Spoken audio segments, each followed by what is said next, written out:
The morning sun cast long shadows across the steps of the Manhattan courthouse as reporters and cameras gathered outside. Today wasn't just any ordinary day in the legal world. Inside those imposing walls, one of the biggest civil rights cases of the year was about to begin, and everyone knew it would make headlines.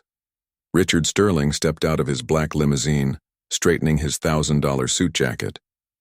At 52 years old, he had built a tech empire worth billions, and he made sure everyone knew it. His company had revolutionized social media platforms, making him one of the most powerful men in Silicon Valley. But power had made him something else too, completely convinced that rules didn't apply to him. The lawsuit waiting for him inside had been brewing for months. 15 former employees had come together, claiming his company had systematically passed them over for promotions, paid them less than their colleagues, and created a hostile work environment. The evidence was damaging, but Richard wasn't worried. He had the best lawyers money could buy, and in his mind that was all that mattered. His legal team surrounded him like bodyguards as they walked toward the courthouse entrance. These weren't just any attorneys. They were the kind that charged $5,000 an hour and had never lost a major case. The lead lawyer, a sharp-dressed man in his 60s, had been whispering strategies in Richard's ear all morning. But Richard barely listened. He was already planning his victory celebration. Inside the courthouse, the atmosphere was tense. The hallways buzzed with activity as people hurried between courtrooms, their footsteps echoing off the marble floors. Court reporters balanced heavy equipment, while journalists checked their recording devices one last time. Everyone knew this case would be big news, no matter how it ended. The plaintiffs had arrived earlier, sitting quietly with their own legal team. These were ordinary people: software engineers, marketing specialists, customer service representatives, who had simply wanted fair treatment at work. Some had worked for Richard's company for years, believing they were part of something important. Instead, they had watched less qualified colleagues get promoted while they were ignored, despite their hard work and dedication. As Richard entered the courtroom, he surveyed the scene like a king entering his throne room. The space was impressive. High ceilings, dark wood paneling, and rows of benches filled with observers. Camera crews had been banned from inside, but sketch artists sat ready with their pencils, knowing they would capture something significant today. Richard took his seat at the defendant's table, immediately pulling out his phone to check his stock prices. His company's shares had dropped slightly since the lawsuit became public, but he wasn't concerned. Bad publicity never lasted long in the business world, especially when you had his kind of money and influence. The courtroom gradually filled with spectators. Some were journalists covering the story, others were legal students learning about high-profile cases, and a few were simply curious citizens interested in seeing justice at work.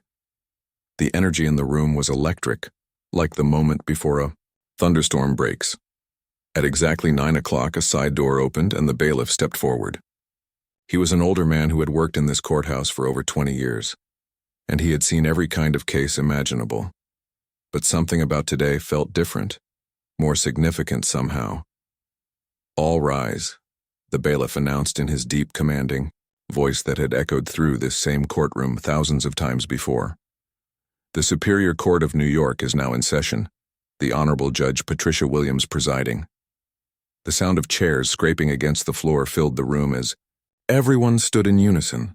Everyone, that is, except for one person. Richard remained firmly planted in his chair, his arms crossed over his chest, a smirk playing at the corners of his mouth. He looked around the room as if he were watching a performance put on for his entertainment. Judge Williams entered through the door behind the bench, her black robes flowing as she walked with quiet dignity. At 45 years old, she had spent the last 20 years building an impressive legal career. She had graduated at the top of her class from Harvard Law School, served as a federal prosecutor for 10 years, and had been appointed to the bench after handling some of the most complex civil rights cases in the country. As she took her place behind the bench, Judge Williams immediately noticed the disruption in her courtroom. Her trained eyes quickly found Richard, still seated while everyone else showed proper respect for the court. The silence that followed was deafening. You could have heard a pin drop as the tension in the room became almost unbearable. The other spectators began to notice too, turning their heads to see who had the audacity to remain seated. Richard's own lawyers looked mortified, their faces turning pale as they realized what their client was doing. They knew this kind of behavior could destroy their case before it even began. Judge Williams had handled disrespectful defendants before, but this was different. The blatant nature of the disrespect, combined with the high-profile nature of the case, made this moment particularly significant. She could feel the weight of everyone's expectations, knowing that her response would set the tone for everything that followed. The photographers outside the courthouse continued snapping pictures through the windows, even though they couldn't see inside. Social media was already buzzing with speculation about what was happening in the courtroom. The hashtag for the case was trending, with thousands of people following every development. Richard's phone buzzed with notifications, but he ignored them. His public relations team was probably already dealing with the media circus outside, spinning the story to make him look like the victim of an unfair legal system. In his mind, that's exactly what he was. A successful businessman being persecuted by people who couldn't achieve what he had achieved. The plaintiffs watched the scene unfold with a mixture of horror and vindication. They had tried to tell people about Richard's character, about his belief that normal rules didn't apply to him. Now, in the most formal setting possible, he was proving their point better than any testimony could. The court reporter's fingers hovered over her keyboard, ready to record whatever happened next. She had been documenting legal proceedings for 15 years, but she sensed this moment would be remembered long after the case was over. Judge Williams took a slow, deep breath, gathering herself before speaking. The weight of her position, the significance of the moment, and the eyes of everyone in the courtroom pressed down on her. She knew that how she handled this situation would define not just this case, but possibly her entire career. The silence stretched on for what felt like an eternity, though it was probably only 30 seconds. In that brief span of time, the foundation was being laid for a confrontation that would change everyone involved and capture the attention of the entire nation. What happened next would prove that sometimes the most powerful lessons come from the most unexpected moments, and that true strength often lies not in demanding respect, but in earning it through grace and dignity under pressure. The stage was set for a battle between arrogance and justice, between privilege and principle, and between someone who believed he was above the law and someone who had dedicated her life to upholding it. The silence in the courtroom stretched like a rubber band about to snap. Judge Williams looked directly at Richard, her calm expression masking the storm brewing beneath the surface. She had dealt with difficult defendants before, but never had someone shown such blatant disrespect in her courtroom. Every eye in the room was fixed on this moment, waiting to see what would happen next. "Mr. Sterling," Judge Williams said, her voice cutting through the silence like a knife through butter. Her tone was measured, professional, but carried an unmistakable authority. "I need you to stand and show proper respect for this court." Richard looked up at her with the same expression he might give a waiter who had brought him the wrong coffee. He shifted in his chair, making it creak loudly in the quiet room, but made no move to stand. Instead, he leaned back further as if settling in to watch a show. "I don't see why I should have to stand for someone like you," Richard said, his voice carrying across the courtroom with shocking clarity.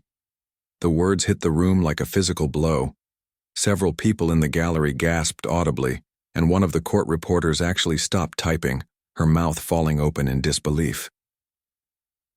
The lead attorney at Richard's table immediately grabbed his arm, whispering urgently in his ear. The lawyer's face had turned completely white, and sweat was beginning to form on his forehead. He knew that in 30 seconds his client had just destroyed months of careful legal strategy. The other lawyers at the table looked like they wanted to crawl under their chairs and disappear. Judge Williams remained perfectly still, her hands folded calmly in front of her. 20 years of legal experience had taught her that the most powerful responses often came not from anger, but from composure. She had faced discrimination and disrespect throughout her career, but she had never let it break her professional demeanor. Furthermore, Richard continued, apparently oblivious to the horror on his legal team's faces, "I question whether someone with your background has the qualifications to oversee a case of this magnitude." This involves complex business matters that require a certain level of understanding. The courtroom erupted in whispers and shocked murmurs. Some people couldn't believe what they were hearing. Others pulled out their phones, desperate to share what was happening, only to remember that recording wasn't allowed in the courtroom. The sketch artists worked frantically, trying to capture the expressions on everyone's faces. One of the plaintiffs, a woman who had worked for Richard's company for 8 years before being passed over for promotion repeatedly, felt tears of vindication in her eyes. This was exactly the kind of behavior they had tried to describe in their lawsuit. Richard was proving their case better than any witness testimony could. Judge Williams took a slow, deliberate breath. When she spoke again, her voice was steady as granite. "Mr. Sterling, your comments have been noted for the record. This court operates on the principle that all individuals, regardless of their background or position, are equal under the law." She paused, letting the weight of her words settle over the room. "Since you appear to have concerns about the qualifications of this court, let me clarify something for you and everyone present. I graduated summa cum laude from Harvard Law School, where I was the editor of the Harvard Law Review. I spent 10 years as a federal prosecutor, handling cases involving corporate fraud, civil rights violations, and complex financial crimes. I have authored 3 landmark decisions that have been cited in civil rights cases across the country." The room was completely silent now, hanging on every word. Richard's smirk was beginning to fade as he realized he might have miscalculated. "I have presided over more than 2,000 cases in my career," Judge Williams continued, "including several that involved companies with revenues similar to yours. I think you'll find that my qualifications are more than adequate for this proceeding." Richard's lead attorney was now frantically scribbling notes, trying to figure out how to undo the damage his client had just caused. The other lawyers at the table looked like they were attending a funeral, which in a legal sense they were. But Richard wasn't finished. His business success had convinced him that he could intimidate anyone, including judges. "That's all well and good," he said, waving his hand dismissively. "But this case is clearly motivated by politics rather than facts. These people are just looking for a handout from someone who's actually built something with their life." The plaintiff's attorney shot to his feet. "Your Honor, I object to the defendant's characterization of my clients and his continued disrespectful behavior toward this court." "Objection sustained," Judge Williams replied calmly. "Mr. Sterling, you are here as a defendant in a civil lawsuit. You are not here to provide commentary on the motivations of the plaintiffs or the operations of this court. I strongly advise you to conduct yourself appropriately or face the consequences." Richard laughed, actually laughed when in the courtroom. "Consequences? Do you know who I am? Do you know how much money I've donated to political campaigns in this state? Do you know how many jobs my company creates?" The lead attorney buried his face in his hands. In his 40 years of practice, he had never seen a client self-destruct so completely and so publicly.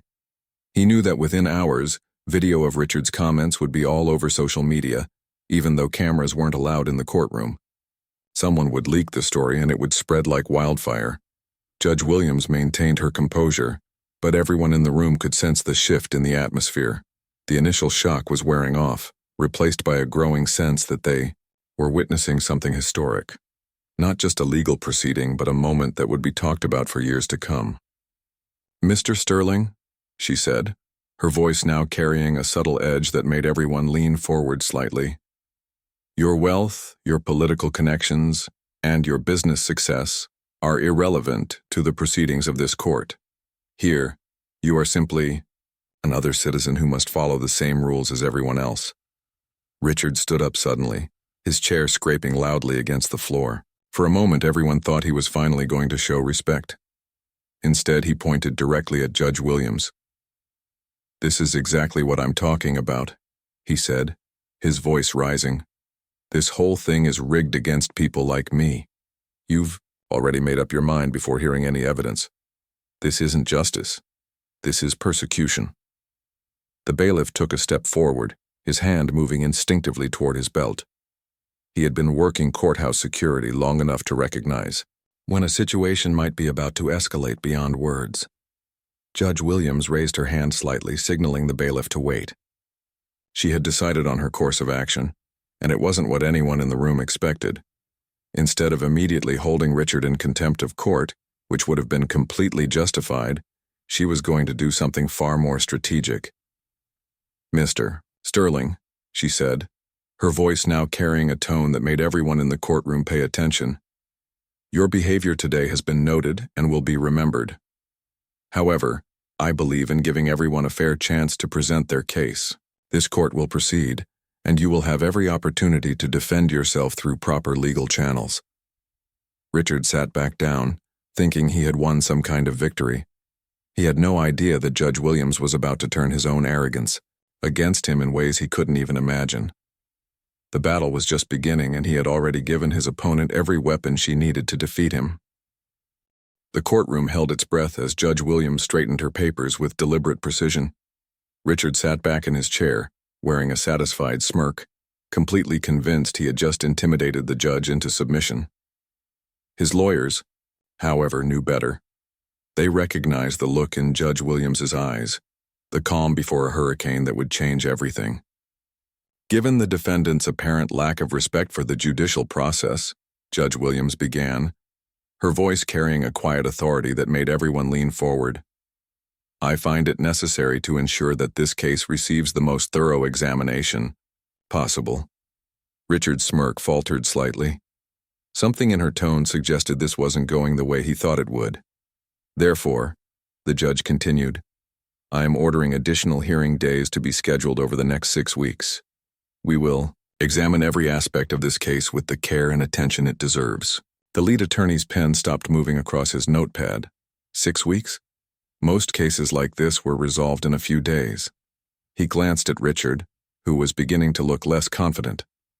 "Furthermore," Judge Williams said, "I am ordering extensive document discovery. The defendant's company will provide all internal communications, emails, personnel files, and financial records related to the hiring, promotion, and compensation practices mentioned in this lawsuit." Richard's face was starting to change color. Document discovery meant his private emails, his casual conversations with executives, and his company's internal policies would all be scrutinized. Things he thought would never see the light of day were about to be examined under a microscope. "Your Honor," Richard's lead attorney stood up quickly, "we respectfully request to discuss the scope of discovery in chambers." "Request denied," Judge Williams replied without hesitation. "Given the defendant's expressed concerns about the qualifications of this court, I want to ensure that our procedures are beyond reproach. All discovery motions will be handled in open court." The plaintiff's attorney was taking notes furiously, hardly believing his luck. Every additional day in court, every document that would be revealed, every public hearing meant more opportunities to prove their case.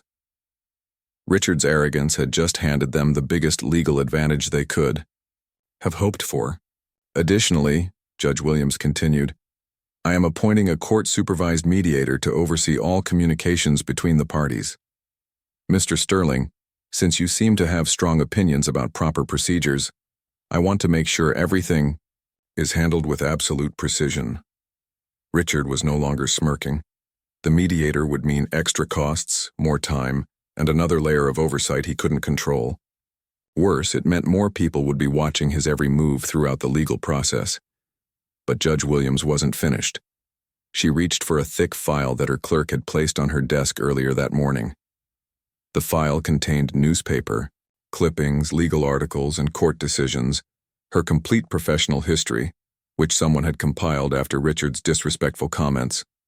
"Mr. Sterling," she said, opening the file, "since you questioned my qualifications earlier, I think it's important that everyone in this courtroom understands exactly who is presiding over this case." The room fell completely silent. Even the court reporter seemed to hold her breath. "I graduated first in my class from Harvard Law School, not just summa cum laude as I mentioned earlier, but as the valedictorian. I was not only the editor of the Harvard Law Review, but the first person of my background to hold that position in the publication's 130-year history." Richard's lawyers were frantically taking notes, realizing they had completely underestimated who they were dealing with. "During my 10 years as a federal prosecutor," Judge Williams continued, I had a conviction rate of 94%. I prosecuted 3 Fortune 500 companies for fraud, including 2 cases that resulted in criminal charges against their CEOs. I wrote the legal precedent that is still used today in corporate discrimination cases. The silence in the courtroom was deafening. Every word was hitting Richard like a physical blow, stripping away his arrogance layer by layer. I have been invited to speak at law schools across the country about civil rights law. I have written 2 books on corporate accountability that are used as textbooks in over 50 universities. I was nominated for this position by a bipartisan committee and confirmed unanimously. Richard was sinking lower in his chair with each accomplishment Judge Williams listed. The woman he had dismissed so casually was clearly one of the most qualified judges in the entire judicial system. 3 of my decisions have been upheld by the Supreme Court, she continued, including one that expanded protections for employees, in exactly the type of case we're hearing today. So yes, Mr. Sterling, I believe I am qualified to handle matters involving your company. The plaintiff, who had worked for Richard's company for 8 years, was fighting back tears of pride and vindication. This was the kind of moment she had dreamed about during all those years of being overlooked and dismissed. Meanwhile, outside the courthouse, news crews were growing restless.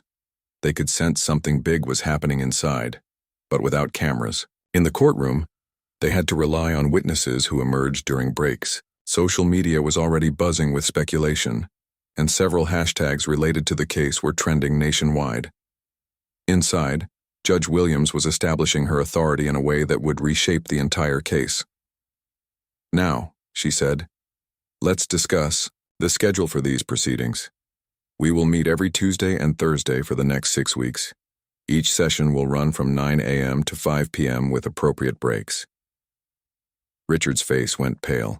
6 weeks of full days in court meant 6 weeks away from running his company.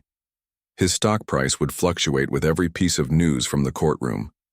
His board of directors would be breathing down his neck, demanding to know why a simple lawsuit was taking so long. But, Your Honor, Richard interrupted, unable to help himself. I have a company to run. I have important meetings, business deals that can't wait. Judge Williams looked at him with the patience of a teacher addressing a particularly slow student. Mr. Sterling, you are a defendant in a civil rights lawsuit. This court's schedule takes precedence over your business calendar. If you had concerns about the time commitment, perhaps you should have considered that before your earlier behavior. The message was crystal clear to everyone in the room. Richard had created this situation with his own arrogance, and now he would have to live with the consequences. The court clerk was already pulling out a massive calendar, preparing to schedule all the additional hearings Judge Williams had ordered. The plaintiff's attorney was calculating in his head how much more evidence they would be able to present with all the extra time they had just been given. Furthermore, Judge Williams added, I am ordering that all proceedings in this case be recorded and transcribed in detail. I want a complete record of everything that happens in this courtroom. Richard's lead attorney knew what this meant. Every word Richard spoke, every gesture he made, every sign of disrespect would be permanently preserved. If Richard continued to behave badly, it would all be documented for any appeals court to review. The trap was set perfectly. Judge Williams had turned Richard's own arrogance into the weapon that would defeat him.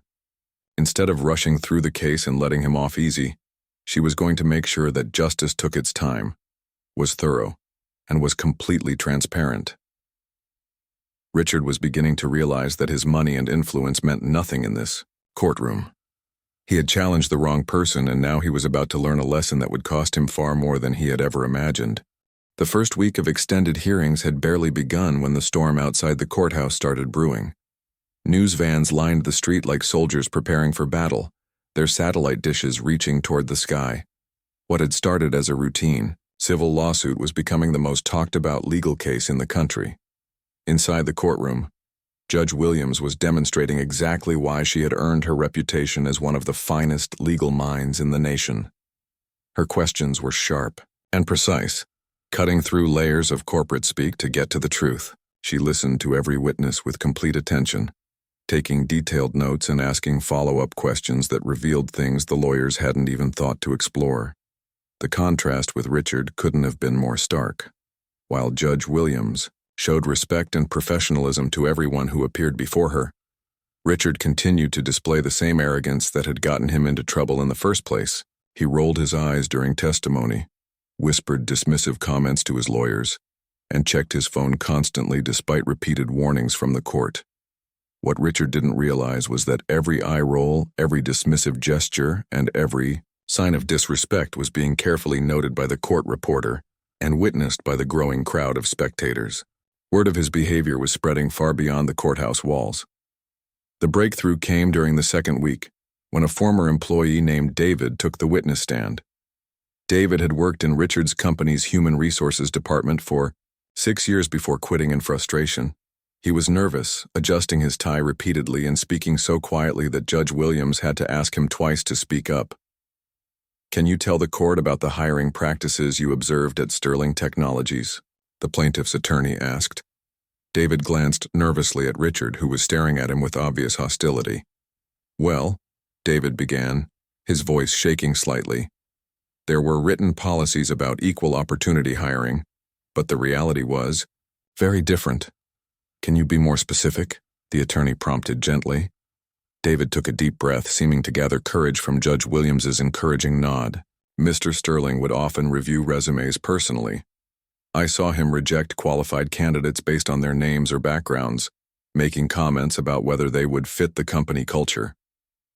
Richard leaned forward aggressively, whispering something harsh to his lead attorney. The lawyer's face went red with embarrassment as he tried to calm his client down. "Did you document any of these incidents?" the attorney asked. "Yes," David replied, reaching into his briefcase. "I kept copies of emails and notes because I was concerned about potential legal issues." The documents David presented painted a damning picture of systematic discrimination. Email chains showed Richard making disparaging comments about job candidates. Meeting notes revealed discussions about keeping certain departments the right kind of diverse, a phrase that made several people in the courtroom gasp. Judge Williams examined each document carefully, her expression remaining neutral but her questions becoming increasingly pointed. "Mr. David, did anyone in the company express concerns about these practices?" "Several people did, Your Honor. But complaints had a way of disappearing, and the people who made them often found themselves being transferred to less desirable positions or having their hours cut." As David's testimony continued, Richard's composure began to crack. The carefully constructed image of his company as a progressive tech leader was crumbling in real time. These weren't vague accusations anymore. They were specific, documented, examples of exactly the kind of behavior the plaintiffs had described. But the real shock came when David mentioned something that made the entire courtroom go silent. "There were also recordings," he said quietly. "Recordings?" the plaintiff's attorney asked, barely able to contain his excitement. Mr. Sterling didn't know, but some of the conference rooms had recording equipment that was activated during meetings.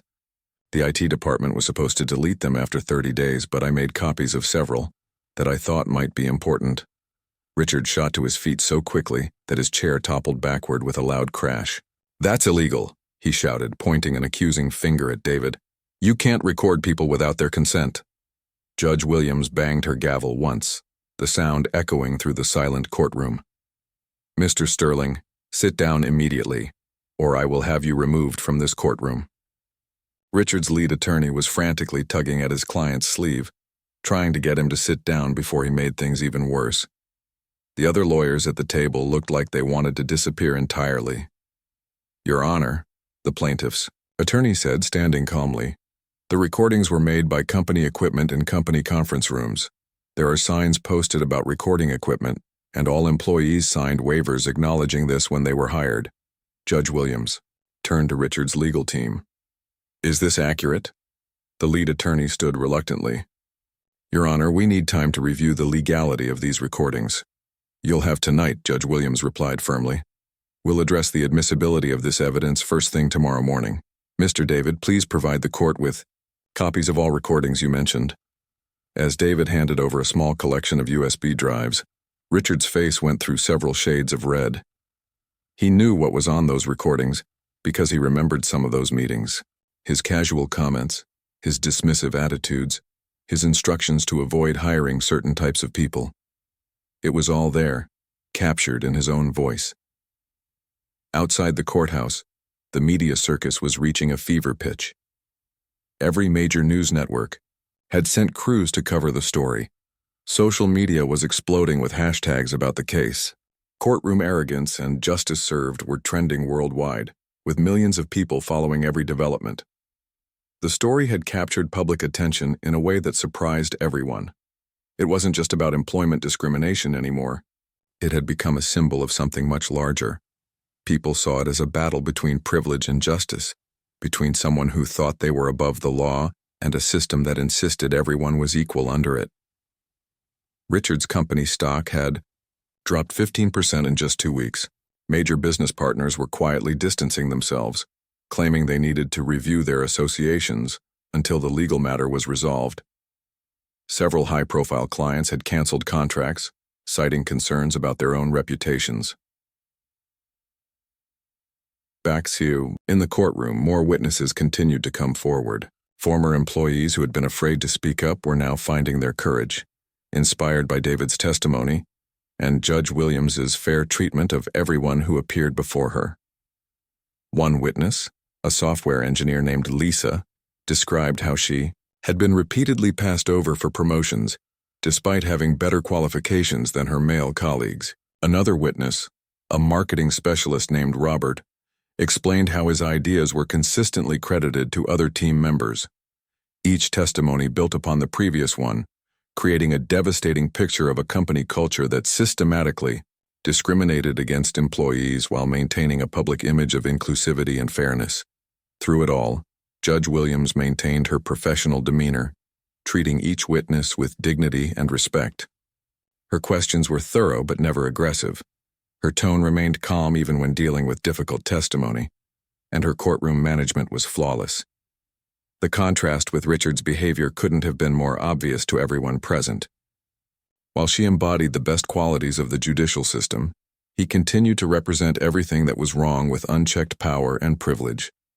As the 4th week of hearings approached, it was becoming clear to everyone, including Richard's own lawyers, that this case was no longer about whether discrimination had occurred. The evidence was overwhelming. Now it was about consequences, accountability, and whether someone with unlimited money and influence could finally be held responsible for their actions. The tide had turned completely, and Richard was about to discover that some battles can't be won with arrogance and wealth. The final week of the trial arrived with the weight of inevitability hanging over the courthouse.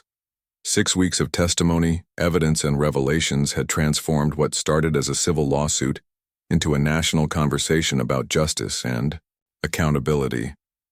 The media presence outside had grown so large that police had to set up barriers to manage the crowds of supporters and curious onlookers. Inside the courtroom, the atmosphere was electric with tension. The jury had heard everything.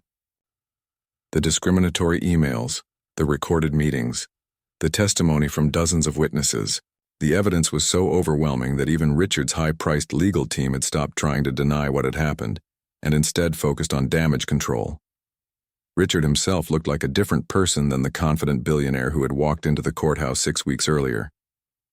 His expensive suits couldn't hide the stress lines that had appeared around his eyes, and his arrogant smirk had been replaced by a grim expression. The reality of his situation was finally sinking in. The jury deliberated for less than 4 hours, which everyone knew was a bad sign for the defense. When they returned to the courtroom, the foreman stood with the verdict in his hands, and the silence was so complete you could hear people breathing. "We, the jury, find in favor of the plaintiffs. On all counts," the foreman announced. His words hit the courtroom like a thunderbolt. "We award compensatory damages in the amount of $12 million and punitive damages in the amount of $38 million. $50 million. The number hung in the air like smoke from an explosion.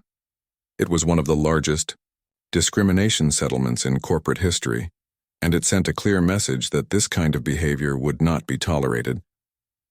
Richard's lawyers immediately began whispering about appeals, but their client wasn't listening. He was staring straight ahead, the full weight of his defeat finally crushing the last remnants of his arrogance.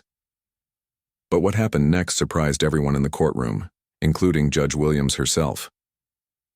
Richard stood up slowly, his chair scraping against the floor, the same sound that had marked the beginning of his downfall 6 weeks earlier. This time, however, something was different.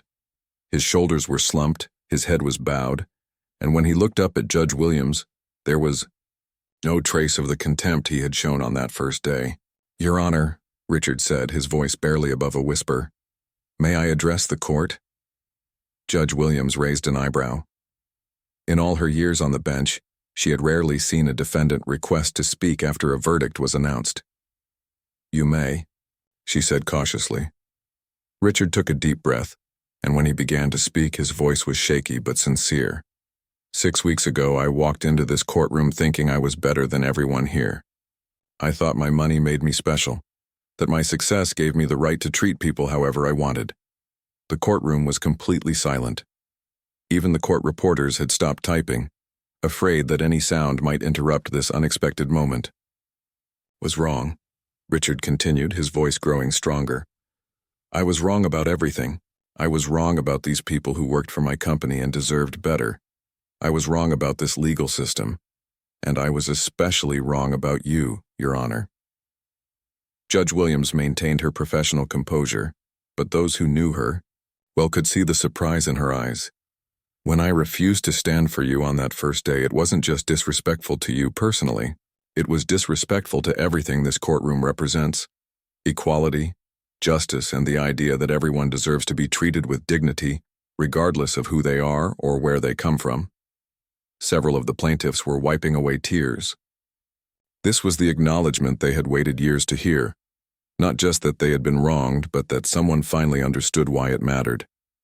"Your Honor, you could have thrown me out of this courtroom on that first day, and you would have been completely justified. Instead, you gave me the chance to see how justice really works. You showed me what real strength looks like, not the fake power that comes from money and intimidation, but the real power that comes from fairness, dignity, and treating everyone with respect." Richard paused, struggling with emotions he had spent years suppressing. "I want to apologize to you, Your Honor, for my behavior and my disrespect. I want to apologize to the plaintiffs for creating a workplace where they couldn't succeed because of my prejudices. And I want to apologize to everyone in this courtroom for wasting their time with my arrogance." The silence that followed was profound. This was the same man who had refused to stand for the judge, who had questioned her qualifications, who had dismissed the entire legal system as beneath him. Now he was standing humbly before the same court, accepting responsibility for his actions. Judge Williams took a moment before responding, choosing her words carefully. "Mr. Sterling, apologies are meaningful only when they lead to genuine change in behavior. Words alone cannot undo the harm that has been done to these employees or repair the damage to your company's culture." "You're absolutely right," Richard E. replied immediately. "That's why I want to announce something else. Effective immediately, I'm implementing a complete overhaul of my company's hiring and promotion practices. We will bring in outside consultants to review every policy and procedure. We will provide bias training for all managers and executives, starting with myself." He reached into his jacket and pulled out a folded piece of paper. "I've also written a check for $2 million to establish a foundation that will provide legal assistance to employees who face discrimination in the workplace. It's a small step, but it's a beginning." The plaintiff's attorney was frantically taking notes, making sure every word of this unexpected confession and commitment was properly recorded. This was beyond anything they had hoped to achieve when the case began. "Furthermore," Richard continued, "I will personally meet with each of the plaintiffs to discuss how we can make their work environment better if they choose to return to the company. And for those who prefer not to return, I will provide strong references and assistance in finding new positions elsewhere." Judge Williams leaned forward slightly. "Mr. Sterling, these are significant commitments you're making in open court. You understand that your words here today are part of the official record?" "Yes, Your Honor. I want them to be. I want there to be no doubt about my intentions going forward." The transformation was remarkable to witness. The arrogant billionaire who had walked into the courtroom had been replaced by someone who finally understood the consequences of his actions and genuinely wanted to make amends. Judge Williams stood, signaling that the proceedings were coming to an end. This case has been a reminder that our legal system works best when everyone, regardless of their wealth or position, respects the process and treats each other with dignity.